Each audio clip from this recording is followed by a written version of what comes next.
સમાચારમાં આગળ વાત કરીએ સુરેન્દ્રનગરની તો સુરેન્દ્રનગર એસઓજીની ટીમે પૂર્વ બાતમીના આધારે ગરાભંડી ગામની સીમમાં ઓચિંતો છાપો મારતા કેટલાક ઇસમો દ્વારા મોટા પાયે કરાતી ગાંજાની ખેતીનો પર્દાફાશ કરવા પામ્યો છે।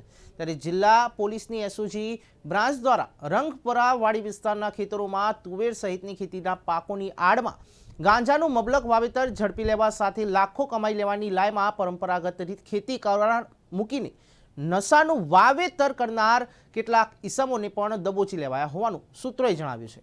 ખેતરોમાં તુવેરના તેમજ અન્ય પાકો વચ્ચેથી મળીને આવેલા સેંકડો ગાંજાના છોડવાને પોલીસે મજૂરોની મદદથી બહાર કાઢવામાં જ 24 કલાકથી વધુનો સમય લાગ્યો હતો।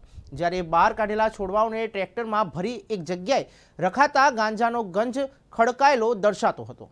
ત્યારે પોલીસ સૂત્રોમાંથી મળતી વિગતો પ્રમાણે ઝડપાયેલા લીલા ગાંજાના છોડ આશરે 1000 ઉપર છે।